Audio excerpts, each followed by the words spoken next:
Opinion versus fact. Oversight of the arbitrator. Hi, and welcome to yet another live broadcast on Insights and Motivation YouTube channel, which is all about exploration of practical, pragmatic leadership psychology, human behavior, psychological tools, and other leadership coaching and counseling tools. In this video, we will explore how the arbitrator can harness their unique subconscious patterns and natural thinking styles to navigate the complex terrain of opinions versus facts. By understanding these challenges, the arbitrator can avoid common oversights and ensure that their conflict resolution strategies are not only fair and balanced, but also sensitive to the emotional and subjective nuances of each situation. We'll dive into the specifics of how these potential pitfalls can affect the arbitrator's work and what steps they can take to overcome them. If you're new to my channel, I encourage you to check out my other content playlists and live broadcasts. Your support means a lot to me, so please consider liking, sharing, and subscribing to stay updated with future content. Additionally, if you find value in my work, please consider supporting the channel by donating through the PayPal link available on my channel page. Thank you for joining me today, and let's begin this insightful exploration into opinion versus fact, oversight of the arbitrator. The arbitrator, with their focus on fairness and balance, may overlook the subjective nature of opinions, treating them as biases that need to be minimized in the pursuit of impartiality.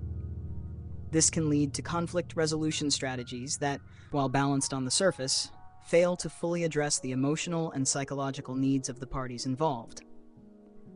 By not recognizing the personal significance of opinions, the arbitrator might implement solutions that, although equitable, lack the empathy and sensitivity required to achieve true resolution. The arbitrator may underestimate the influence of biases in shaping opinions, including their own. This can result in resolutions that unintentionally reflect a limited perspective, potentially alienating those who feel their viewpoints were not fully considered. The arbitrator's commitment to neutrality might cause them to overlook the deeper emotional undercurrents that could influence the fairness and effectiveness of their decisions. The arbitrator may become too focused on maintaining a strict balance, leading them to dismiss collective opinions as overly biased or emotional. This skepticism can create a disconnect between their conflict resolution practices and the lived experiences of those involved. By not engaging with collective perspectives, the arbitrator risks crafting solutions that are technically fair, but may not be perceived as just or satisfying by all parties. The arbitrator might struggle with maintaining flexibility in their approach, resulting in resolutions that are too rigid to accommodate the evolving needs and emotions of the involved parties. Their preference for clear, balanced outcomes can lead to an inflexible mindset, where they adhere strictly to principles of fairness, even when adaptability might be necessary for a more meaningful resolution. This rigidity can prevent the arbitrator from achieving deeper, more lasting conflict resolution. The arbitrator may prioritize facts and principles of fairness to the extent that they disregard the subjective experiences and insights of those involved. This can lead to resolutions that are technically sound, but lack the emotional depth needed to truly reconcile differences. By focusing solely on what is objectively fair, the arbitrator might miss the broader human element, creating solutions that are balanced but not necessarily effective in healing relationships.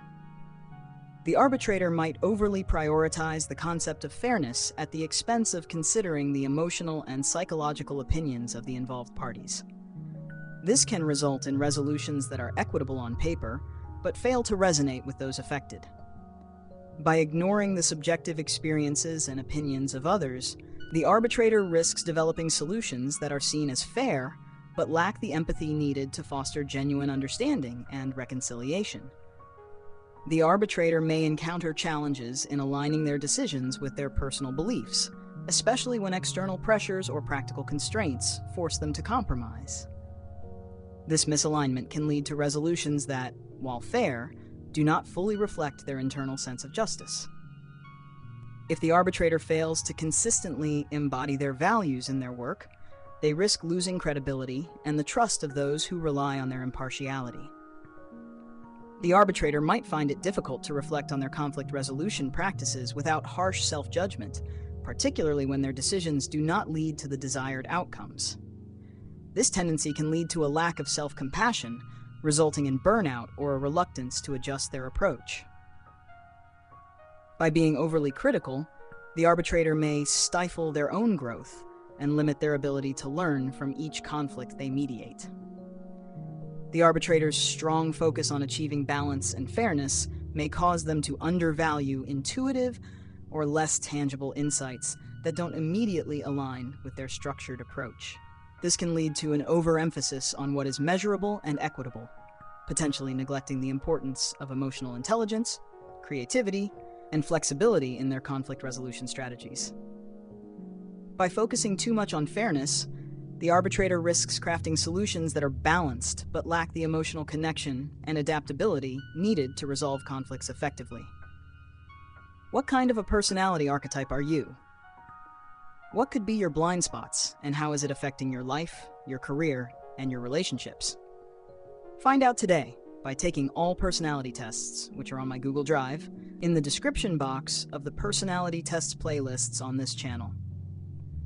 Thank you for joining this live broadcast exploring opinion versus fact, oversight of the arbitrator. If you found this content valuable, please like, share, and subscribe to support the channel. Don't forget to check out my other videos and consider donating through the PayPal link on my channel to help me continue creating insightful content. See you in the next broadcast.